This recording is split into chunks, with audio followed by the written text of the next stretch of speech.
bueno verles. Vamos a orar, después leemos la Biblia juntos. Dios Padre, damos gracias por tu bondad con nosotros. Gracias por este momento que nos das, que podemos hablarte en canto y escucharte en tu palabra. Te pedimos hoy, Dios, que tú nos hables en tu palabra. En tu nombre oramos. Amén. Ok. Bueno, estamos a punto de entrar en lo que yo creo que es la temporada más ocupada del año. Las últimas 2 semanas del año siempre son como, se pasan bien rápido, uno está bien ocupado, gasta más dinero, come más de lo que normalmente come, todo es más en esos días. Y antes, y tal vez dices, no estamos a punto de entrar, ya hemos entrado en eso, como sea. Vamos a tomar un momento hoy para recordar algo muy importante debido a lo que viene en las próximas 2 semanas. Vamos a ver un texto que volverá nuestro enfoque a Salvador. Un texto que nos recordará por qué vino y nos llamará a adorarlo de nuevo en ese tiempo del año y siempre. Y nos conviene recordar eso, lo que vamos a ver hoy, nos conviene recordar porque la realidad de quién es Jesús y por qué vino y que debemos adorarlo, todo eso es la realidad más grande del universo, pero se vuelve cotidiano, se vuelve algo que por costumbre, por tradición, es parte de la vida que estamos rodeados de Cristo a veces sin tener mucho de Cristo que nos afecte y nos transforme. Tal vez ha experimentado de eso. Podemos saber mucho de Jesús, quizá por la enseñanza en la casa, por lo que escuchamos, quizá en la radio, en internet, por la iglesia, por llevar una cruz. Bueno, la mía está abajo de la camisa, pero la cruz alrededor del cuello, por celebrar la Navidad cada año, rodeados de Cristo, sin ser transformados realmente por Él. Tal vez uno recuerda antes Él tocó mi vida, pero ahora no siento eso como antes. Y hoy vamos a recordar. Y no va a ser nada nuevo, no creo que no va a ser algo nuevo para nadie, pero vamos a contemplar el Mesías que vino y por la gracia de Dios, tal vez lo podremos llegar a ver y apreciar y adorar más que antes. Leemos Juan 1, el libro del Evangelio de Juan, capítulo 1, leemos un texto ahí. El verso 1 dice así: en el principio ya existía el Verbo. El Verbo estaba con Dios y el Verbo era Dios. Él estaba en el principio con Dios. Y ahí está hablando de Cristo. El Verbo es mayúscula porque está refiriendo a Jesús. Es una palabra que usa para decir, ese es Jesús, el Verbo, la palabra de Dios. Él estaba con Dios y nos empieza por hablar, antes de hablar de que vino, describe quién es Él. ¿Quién es Cristo? Es Dios. Es Dios. Ahí dice, es Dios. El Verbo es Dios. Ahí vemos las dos de las 3 personas de la Trinidad. Dios el Padre, Dios el Hijo, Dios que siempre ha existido. Jesús que siempre, piensa en eso. Jesús que siempre ha existido. Tal vez tienes una Navidad en la casa con natividad, que ahí abajo del árbol con las figuras y ahí en medio está el pesebre y tal vez tienes el bebé y tal vez no, pero si piensas, o tal vez llega el 24 y lo pone ahí, como sea, piensa en eso. Dice, estaba en el principio con Dios. Este bebé que nació en forma de hombre, en un pesebre, él no llegó a existir cuando nació en Belén, y eso hace que que haya nacido en Belén mucho más espectacular, porque Él siempre ha existido desde el principio. En el verso 3 dice, todas las cosas fueron hechas por medio de Él, y sin Él, nada de lo que ha sido hecho fue hecho. Él es el creador de todo. Él hizo todo, como dice con más elocuencia en Colosenses 1, dice, porque en Él, en Cristo, fueron creadas todas las cosas, tanto en los cielos como en la tierra, visibles e invisibles, ya sean tronos o dominios o poderes o autoridades. Todo ha sido creado por medio de Él y para Él, y Él es antes de todas las cosas, y en Él todas las cosas permanecen. Cristo es el Señor de todo, porque Él hizo todo. Piensa eso. Si alguien te pregunta quién hizo todo y tú dices Dios, tendrías la razón. Si tú dijeras Cristo, tendrías más razón. Cristo hizo todo. Y después el contraste entre el bebé en el pesebre con el gran rey del universo. que hizo todo, que hizo a nosotros. En el verso 4 dice, en Él estaba la vida. Lógico, ¿va? Porque Él hizo todo, la vida viene de Él, en Él estaba la vida, y la vida era la luz de los hombres. Ya introduce dos frases, dos ideas, dos conceptos que va a trazar por toda esa sección que hoy leeremos. Vida y luz. En Jesús estaba la vida era la luz de los hombres, la luz brilla en las tinieblas no la comprendieron. Él tenía vida, Jesús, en sí era. Nosotros tenemos que hacer cosas para seguir viviendo. No tenemos vida en nosotros. Nosotros estamos vivos por la gracia de Dios, pero si deja de respirar por un rato, ya sabe que la vida viene, ya es un regalo, no lo tiene, pero Él tiene la vida en sí. Él da vida a todo, y esa vida es vida eterna, y esa vida da luz a la humanidad. La luz que guía al camino eterno, a poder tener paz con Dios, la luz que necesitamos. ¿Por qué? Bueno, porque ahí dice, mire en el verso 16, no, en el verso 4 y 5, lo que acabo de leer, en el 5 principalmente, la luz brilla ¿en dónde? En las tinieblas. Las tinieblas no la comprendieron. Necesitamos luz porque por naturaleza vivimos en las tinieblas. Las tinieblas que vienen por nuestra rebeldía contra Dios, por querer ser nuestros propios jefes y tomar nuestras propias decisiones y dirigir nuestras propias vidas, vivir nuestra vida en ignorancia de nuestro Creador, buscarlo de vez en cuando lo necesitamos, pero por lo general vivir sin Él, sin buscarlo ni entregarnos a Él. Vivimos en tinieblas porque no estamos viviendo con y por Él, y llegamos a un estado que la Biblia describe así con esa palabra. Mira Romanos 3:23, eso corresponde a donde dice las tinieblas no comprendieron la luz. Las tinieblas que es, dice, por cuanto todos pecaron, desobedecieron a Dios, no alcanzaron la gloria de Dios. Gloria de Dios, otra palabra que uno dice, la luz de Dios. Muy parecido, vienen de lo mismo, pero nuestro pecado, nuestra desobediencia de Dios nos separa de Dios, y la luz deshace eso. La luz que dice en el verso 5 de Juan, la luz brilla en las tinieblas, deshace las tinieblas, y las tinieblas nos llevan a la muerte. La luz nos lleva a la vida. Verso 6. Vino al mundo un hombre enviado por Dios, cuyo nombre era Juan. Y siempre que leemos eso en el Evangelio de Juan y habla de Juan el Bautista, tenemos que diferenciar. Ese Juan era otro. Creo que el nombre era común antes también. Juan el Bautista es el que vino a anunciar a Cristo. Juan el apóstol es quien escribió esas palabras. Vino al mundo un hombre enviado por Dios, cuyo nombre era Juan.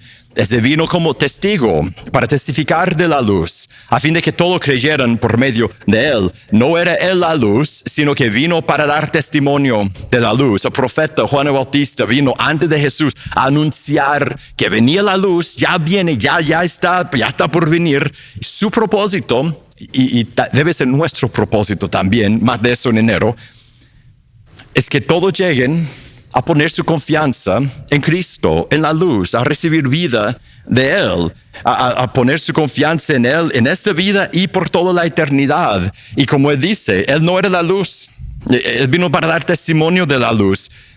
Ni Él, ni Juan el Bautista, ni nosotros, cuando hablamos de Cristo, somos la luz, la salvación. Nosotros no salvamos a nadie, ni tú ni yo. Cristo es quien nos rescata. Y eso es el enfoque de ese texto. En el 9 dice, existía la luz verdadera, que al venir al mundo alumbra a todo hombre. La luz verdadera de Cristo alumbra a todos. Me recuerda a la profecía de Isaías, verso 2, capítulo 9. Dice, el pueblo que andaban en tinieblas. Eso fue dicho antes de Cristo, hace muchos años antes de que Él vino. El pueblo que andaba en tinieblas ha visto gran luz. A los que habitaban en tierra de sombra de muerte, la luz ha resplandecido sobre ellos. Cristo es la luz y vino a darnos vida. Verso 10, otra vez de Juan 1. Él estaba en el mundo, entonces Cristo vino, pesebre, Belén, creció, ya era un hombre, era un varón después, un hombre grande. Él estaba en el mundo fue hecho por medio de Él, Y la ironía más grande del mundo. Él hizo el mundo no lo conoció. ¿Cómo es posible? Él hizo el mundo no lo conoció. A lo suyo vino y los suyos no lo recibieron. Jesús vino y hoy día viene a nosotros. Extiende luz, extiende vida verdadera. Y muchas veces, ¿qué hacemos? Lo rechazamos. Quizás no explícitamente, no decimos, no, Cristo, no te quiero, pero vivimos nuestras vidas como si no existiera. Rechazamos a Cristo. ¿Por qué? Porque preferimos las tinieblas a la luz. Nos cuesta entender a Cristo, nos cuesta aceptarlo como nuestro Señor, nuestro Salvador, quien dirige nuestra vida, porque la Biblia dice, y a mí me cuesta creer eso, tal vez a ti también, pero la Biblia dice que la razón que vivimos en ignorancia de Cristo, que vivimos apartados de Dios, es porque nos gustan las tinieblas. Mira lo que dice Juan más adelante, Juan 3. Empezamos con el buen verso, 3:16, por memoria lo podemos decir, porque de tal manera amó Dios al mundo que dio a su Hijo unigénito para que todo aquel que cree en Él no se pierda, sino que tenga vida eterna. Esa es la buena noticia, la buena nueva de la luz, porque Dios no envió a su Hijo al mundo para juzgar el mundo, sino para que el mundo sea salvo por Él. El que cree en Él no es condenado. Pero después las malas noticias del Evangelio. Pero el que no cree ya ha sido condenado porque no ha creído en el nombre del unigénito Hijo de Dios. Y ese es el juicio, que la luz vino al mundo y los hombres amaron más las tinieblas que la luz porque sus acciones eran malas. Porque todo el que hace lo malo odia la luz y no viene a la luz para que sus acciones no sean expuestas, pero el que practica la verdad viene a la luz para que sus acciones sean manifestadas, que han sido hechas en Dios. Amamos las tinieblas, amamos nuestras malas acciones, amamos nuestra naturaleza y nuestros deseos y nuestras pasiones, y a final de cuentas yo quiero ser mi propio jefe, yo quiero ser quien mande en mi vida. Yo amo a las tinieblas en mi hombre natural. Todos amamos a las tinieblas más que la luz, y por eso Cristo vino a los suyos, vino al mundo que hizo y no lo recibimos, lo rechazamos. Y Cristo, así es, y Él pone una decisión delante de cada uno de nosotros. Todos escogemos, como vimos ahí en Juan, todos escogemos o por Cristo, por la luz, o por las tinieblas. Y si tú dices, yo no he escogido, siempre escogemos. Escogemos por no escoger, o a Cristo o las tinieblas. Y eso es pesado, yo sé, seguimos porque se pone mejor. En el verso 12, pero a todos los que lo recibieron. Entonces vino al mundo, no lo recibieron, pero algunos sí. No todos, algunos, le dio el derecho de llegar a ser hijos de Dios, es decir, a los que creen en su nombre, que no nacieron de sangre, ni de la voluntad de la carne, ni de la voluntad del hombre, sino de Dios. Cuando te entregas a Cristo por arrepentirte y bautizarte, un milagro ocurre. ¿Qué dice ahí? Vida entra en ti, la luz de Dios entra en ti. Dios te hace nacer de nuevo. Dios te da vida porque te hace ser una nueva persona. Juan 10:10, más adelante en Juan, mucho de Juan nueva, del Evangelio de Juan, dice el ladrón, eso es Satanás, solo viene para robar, matar y destruir. Y Jesús está hablando, mira lo que dice. Yo he venido para que tengan vida, para que la tengan en abundancia. Cuando entramos en Jesús, Él nos transforma, nos hace nacer de nuevo, engendrado por Dios, no porque su padre decidieron que iba a tener un hijo, no, porque Dios decidió, te cogió, te quiso que fueras su hijo, engendrado por Dios, hijo de Dios por la voluntad de Dios, nacidos de nuevo. Verso 14 dice, el verbo, otra vez lo que dijo al principio, verbo Jesús, la palabra de Dios, se hizo carne, habitó entre nosotros, vimos su gloria, gloria como del unigénito, de Padre, lleno de gracia.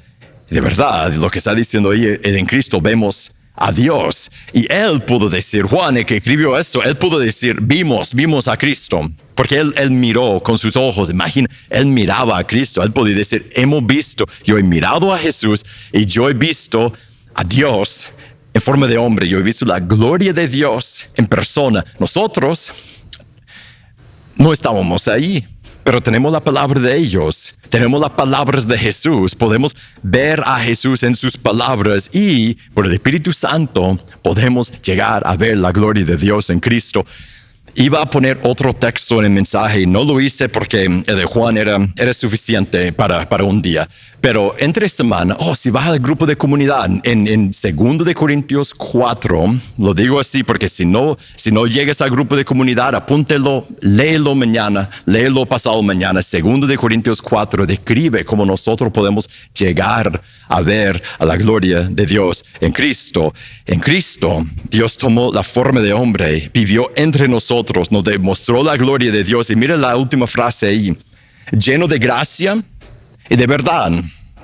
Gracia de verdad. Jesús nos da la gracia de Dios y la verdad de Dios. ¿Qué quiere decir eso? Me imagino que tú vas más por un lado o por el otro, con tus hijos, con la gente en tu vida, en el trabajo. Tú eres más como la gente de gracia. Tú te vale, está bien. Algo pasa y tú dices, no te preocupes, la próxima vez vas a ser mejor. O eres de las personas que más vale que hagan las cosas bien cuando están con vos porque sabe que tú exiges que perfección es más como la verdad. En Cristo recibimos gracia y verdad. La verdad que dice que somos rebeldes, condenados, merecemos la ira de Dios. Y la gracia que nos extiende misericordia y perdón. En el verso 15, Juan dio testimonio de él, es Juan el Bautista otra vez, y clamó, este era el que yo decía, el que viene después de mí es antes de mí, porque era primero que yo. Ese mensaje no solo de Juan, de todo creyente, hay alguien más grande, alguien mejor, un rescatador. En el verso 16, pues de su plenitud, todos hemos recibido, y gracia sobre gracia, porque la ley fue dada por medio de Moisés, la gracia y la verdad fueron hechas realidad por medio de Jesús. En Cristo nosotros podemos llegar a recibir abundancia de gracia de Dios, misericordia, perdón por cada transgresión, cada pecado, cada desobediencia, el amor eterno del Padre, un puesto a la mesa de Dios, adopción en la familia divina. Y terminamos con el 18. Nadie ha visto jamás a Dios, el unigénito Dios, que está en el seno del Padre. Él lo ha dado a conocer. Más grande de todo, cuando tú y yo nos acercamos a Cristo, podemos llegar a conocer a Dios y ser conocido por Dios. Cristo se acercó a nosotros. Eso es lo que celebramos. Debe ser siempre, pero en la Navidad es lo que recordamos. Cristo se acercó a nosotros para que pudiéramos acercarnos a Dios. Mira lo que dice de sí mismo. En Juan 14:6, Jesús le dijo, yo soy el camino, la verdad y la vida. Nadie viene al Padre sino por mí. Ese es quien recordamos en Navidad y siempre. Es el Hijo de Dios quien vino a darnos vida. Llegamos al final. La pregunta es, ¿qué debemos hacer? Por lo que hemos visto en la palabra de Dios, ¿qué debemos hacer? Si nunca te has entregado a Cristo por arrepentirte y bautizarte, lo que vimos hoy es la invitación a ti a entregarte a Cristo y recibir vida. Hay vida en Jesús. Y cuando decides decir a Él, tú serás mi Señor, el jefe de mi vida, en el momento de arrepentirte y bautizarte, Él te hará nacer de nuevo. Y para los que han tomado esa decisión, ¿qué debemos hacer? Debemos entrar con Juan, que escribió eso. Debemos entrar a adorar a Cristo, no solo en Navidad, pero en Navidad, en ese tiempo del año y siempre, pero ahora que estamos en esos días, debemos adorar, debemos glorificar, debemos compartir nuestro Rey y la vida que Él nos ha dado con otros, porque hemos visto la luz, hemos recibido vida, y eso es algo que debemos agradecer y compartir con los demás. Y terminamos por recordar, que piensen eso. En la Navidad vemos cómo Jesús empezó su vida. Vemos su entrada en el mundo, que entró en el mundo, pesebre, Belén, etc. Nos da vida por venir. Y también nos da vida, no solo por venir, sino porque en su tiempo en la tierra lo mataron, lo trataron cruelmente, Él murió en una cruz por nosotros. Entonces hoy vimos el principio de su vida, terminamos hoy con el final de su vida. Porque cuando vemos a Cristo encontramos a Dios y en su cruz encontramos la vida.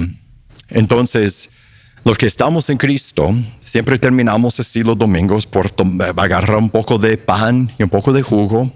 Y mientras que cantamos a Cristo, tomamos el pan y recordamos su cuerpo en la cruz, tomamos el jugo, recordamos su sangre derramada y celebramos y recordamos y proclamamos su muerte por hacerlo y recordamos la realidad de lo que su muerte nos compró. Leemos otra vez en Juan 1:12. Eso es lo que su muerte nos dio. A todos los que lo recibieron, les dio el derecho de llegar a ser hijos de Dios. Es decir, a los que creen en su nombre, que no nacieron de sangre, ni de la voluntad de carne, ni de la voluntad del hombre, sino de Dios. Eso es lo que recordamos cuando recordamos la cruz, que hemos nacido de nuevo. Vamos a orar, vamos a ponernos de pie y vamos a cantar a Cristo, Dios Padre. Te agradecemos, te alabamos, porque tú viniste, tú que hiciste todo, viniste a tu creación sabiendo que la mayoría entonces y la mayoría ahora no te iban a reconocer, no te iban a aceptar, que te iban a tratar cruelmente. Y tú aceptaste ese trato, tomaste por hacerlo el castigo que nosotros merecemos, moriste en nuestro lugar y ahora extiendes vida, ofreces llenar nuestra vida de luz.